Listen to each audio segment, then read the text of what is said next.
Touring हो या टूटी सड़कें, डेली ट्रैवल, कंफर्ट और लुक्स के लिए इसको 125 का किंग कहा जाता है। ये है यामाहा YBR 125G।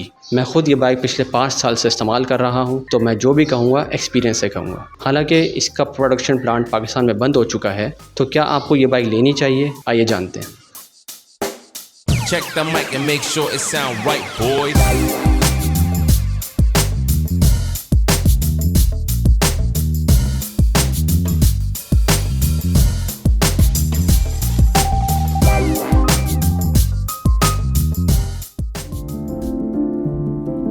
इसका लुक एडवेंचर स्टाइल रखा गया है। इसमें फ्रंट पे हाई माउंटेड बीक मडगार्ड मिलता है। हेडलाइट इसकी हैलोजन है जिस पर एक स्मोक्ड शील्ड दी गई है। इंजन ओपन है, कोई ख़ास मडगार्ड नहीं दिया गया, लेकिन ये आप आफ्टर मार्केट लगवा सकते हैं इसमें। और बैक कैरियर भी नॉर्मल है, वहाँ पे कोई एक्सटेंडेड कैरियर नहीं दिया गया, वो भी आपको आफ्टर मार्केट ही इंस्टॉल करना पड़ेगा। इसके मटेरियल्स की बात करें तो टैंकी प्योर मेटल की है, फ्रंट मडगार्ड फाइबर प्लास्टिक का है और इसके ये छोटे साइड पैनल्स प्लास्टिक के हैं। इसकी टेल पोली फाइबर की है, तो रोड के झटकों से इस पे ज़्यादा फ़र्क नहीं पड़ता। इसका पेंट और बॉडी क्वालिटी बहुत अच्छी है, जैसी मैंने परचेज़ की थी अभी तक वैसी की वैसी ही है। इसके साइलेंसर में कैटालिटिक कन्वर्टर लगा हुआ है, जिससे जहरीली गैसेस वगैरह कन्वर्ट हो जाती हैं और स्मोक वगैरह नहीं आता। इसकी सीट काफ़ी लंबी है और फैमिली के लिए कंफर्टेबल है। It sound right, boys.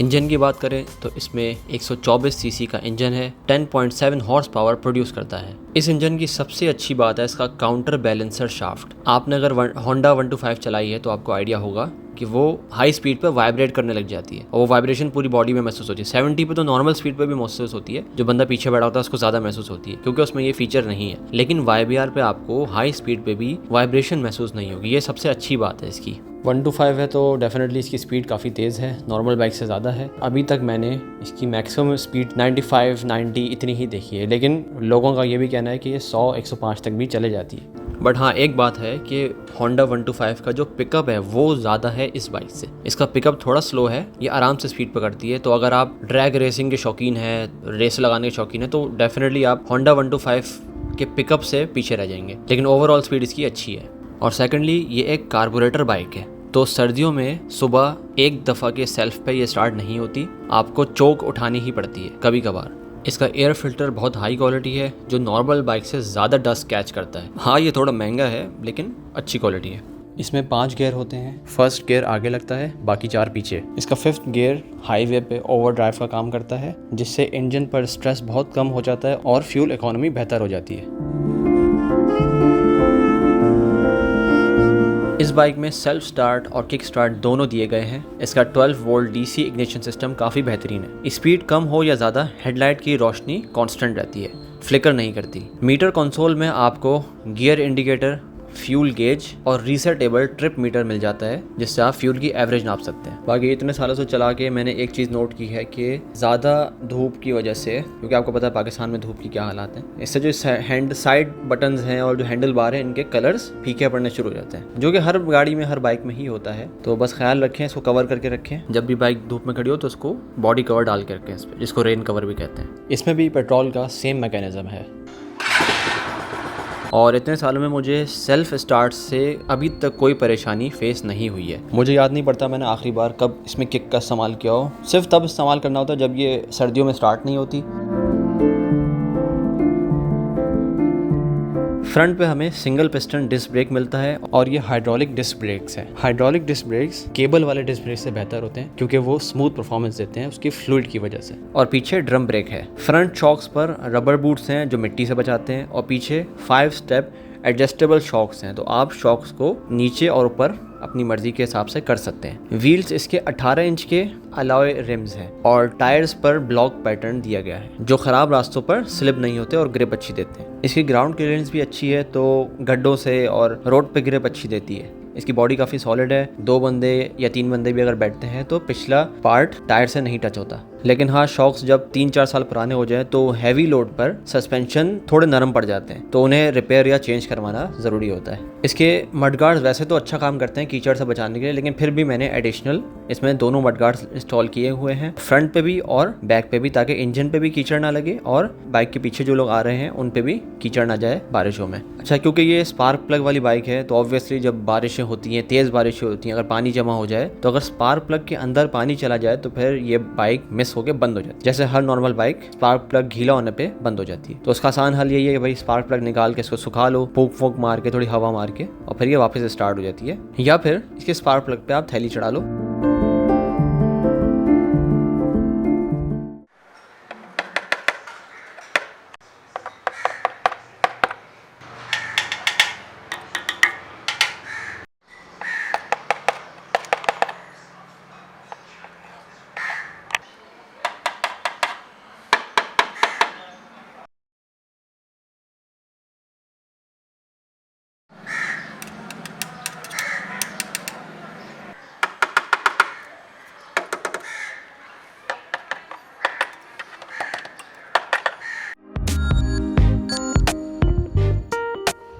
अब बात करते हैं इसकी कीमत की, जो कि है 4,85,000 रुपीज़।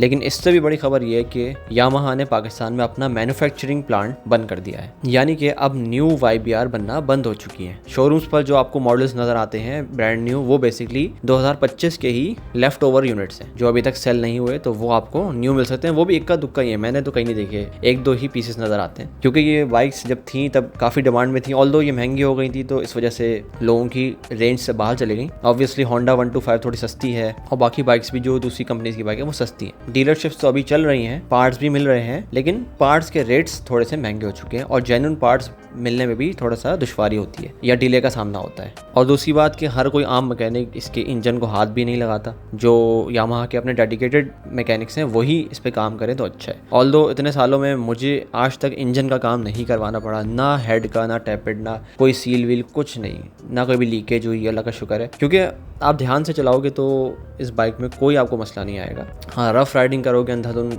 मारोगे इसको गड्ढों में, तो डेफिनेटली हर चीज़ में मसला आ सकता है। इसमें एक बेसिक टूल किट भी प्रोवाइड की जाती है जिसमें स्क्रू ड्राइवर, प्लग पाना होता है, जो कि छोटी मोटी इमरजेंसी में काम आ जाता है। जैसे एक दफ़ा मेरा पीछे वाला मडगार्ड थोड़ा सा लूज़ हो गया था, तो वो मैंने वहीं से स्क्रू ड्राइवर वो पाना निकाला उसमें से और उसको मैंने टाइट कर लिया।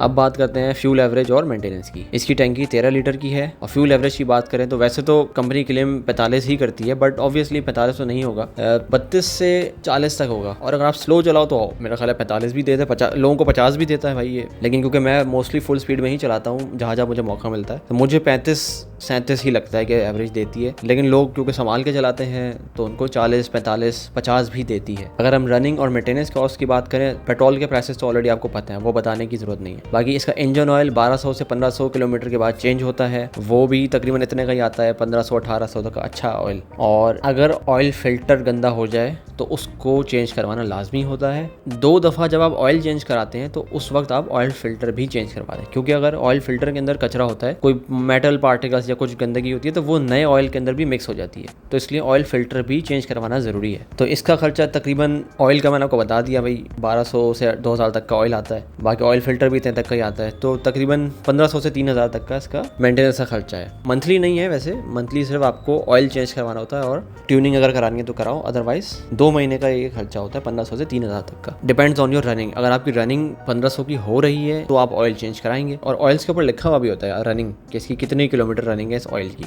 इसका एयर फिल्टर बहुत हाई क्वालिटी है जो कि नॉर्मल बाइक से ज़्यादा डस्ट कैच करता है। हाँ, थोड़ा महंगा ज़रूर है। इसको हर ऑयल चेंज पे तकरीबन 1500-2000 किलोमीटर के बाद एयर प्रेशर से साफ़ करवाना होता है मैकेनिक के पास, ठीक है, या फिर 5 से 6000 किलोमीटर बाद इसको लाजमी नया डलवाएं, क्योंकि ये बहुत ज़्यादा जब डस्टी हो जाता है, एयर कैच करता है, तो बाइक चोक होने लग जाती है। जो राइडर्स हैं उनको ऑलरेडी पता है ये बात। चोक होने से क्या होता है, पिकअप गिर जाता है, स्पीड में फिर मिसिंग होती है, हाई स्पीड पे मिसिंग मारती है, पेट्रोल की एवरेज ख़राब हो जाती है। तो इसलिए फ़िल्टर का साफ़ होना या न्यू होना बहुत ज़रूरी है। और ये भी नहीं कि आप हर 2 महीने बाद न्यू डलवाएं, महंगा फ़िल्टर है। आप एयर प्रेशर से इसको साफ़ करवा सकते हैं, और अगर बहुत ज़्यादा चोक हो जाए फिर आप इसको लाजमी चेंज करवाएं। इसकी चेन की ऑयलिंग टाइम पे करवाएं। इसके एयर फिल्टर, ब्रेक पैड्स और ऑयल फिल्टर, ये चीज़ें नॉर्मल बाइक से थोड़ी ज़्यादा महंगी ज़रूर हैं, लेकिन इनकी लाइफ भी ज़्यादा होती है। अगर टाइम पर ट्यूनिंग और ऑयल चेंज करवाओ तो फिर कोई मसला नहीं आता इस बाइक में। मैं खुद 5 साल से ये बाइक चला रहा हूँ, तो मुझे कोई मसला फेस नहीं हुआ। और बाकी दूसरे खर्चे, जैसे कि जो सबसे ज़्यादा ख़तरनाक और डरावना खर्चा होता है वो होता है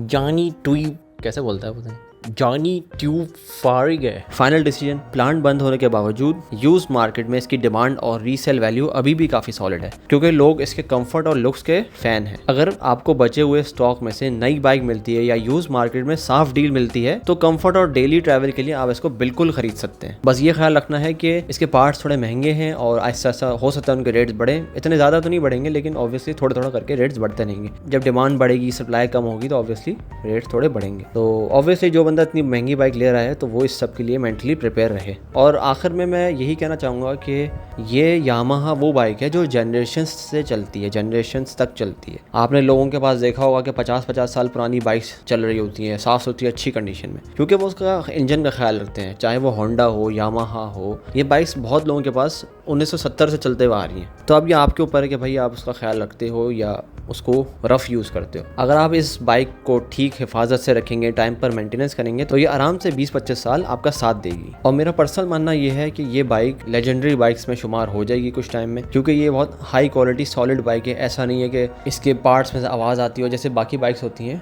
जो हल्की बिल्ट होती हैं, उनके पार्ट्स में से आवाज़ें आ रही होती हैं, कुछ मसले आ रहे थे, कभी शॉक्स में इशूज़ आ रहे हैं, कभी इसमें। मैं इतने सालों से ये बाइक चला रहा हूँ, मुझे कोई इशू फेस नहीं हुआ। और जो भी लोग ये चलाते हैं उनका यही रिव्यू होता है कि कोई मेजर इशूज़ इसमें फेस नहीं होते। आप जब ज़्यादा चलाओगे तो आपको फिर मेंटेनेंस भी ज़्यादा करनी पड़ेगी, वो तो नॉर्मल सी बात है। लेकिन ऐसा नहीं है कि आउट ऑफ द वे कोई बिल्ड क्वालिटी में फ़र्क हो, कि मैन्युफैक्चर के अंदर कोई फॉल्ट हो, ऐसा कुछ नहीं है। मेरा पर्सनल मानना ये है कि ये एक लेजेंडरी बाइक है, लॉन्ग टर्म चलने वाली बाइक है। इसकी रीसेल वैल्यू भी आगे जाके बढ़ेगी ही। ऐसा नहीं होगा कि ये बिल्कुल ही जो है मार्केट से गायब हो जाए या फिर इसकी वैल्यू बिल्कुल ज़ीरो हो जाए, ऐसा नहीं हो सकता। तो अगर आप इसको लेना चाह रहे हैं तो आप उसको बिल्कुल ले सकते हैं। तो ये था मेरा जेन्युइन एक्सपीरियंस बेस रिव्यू। अगर मैं कुछ इसमें भूल गया हूँ बताना तो आप बिल्कुल मुझे कमेंट में मैसेज करके पूछ सकते हैं, मैं वो बिल्कुल बताऊँगा आपको। अगर किसी और बाइक पे आप रिव्यू चाहते हैं देना, तो अगर वो बाइक होगी मेरे पास तो मैं ज़रूर जो है उस पर आपको रिव्यू दूंगा इंशाल्लाह, वरना जब ले लूँगा तब दे दूँगा। अब आप कमेंट में मुझे बता दें। और अगर आप ये वाली वीडियो देखना चाहते हैं तो ये मैंने प्रोमो बनाया था, इसका लिंक भी मैं कमेंट में ऐड कर देता हूँ, तो आप वहाँ जाके देख सकते हैं। और इसी तरह बोल्ड का भी प्रोमो बनाऊँगा। तो अपना बहुत ख्याल रखें और साथ जुड़े रहें।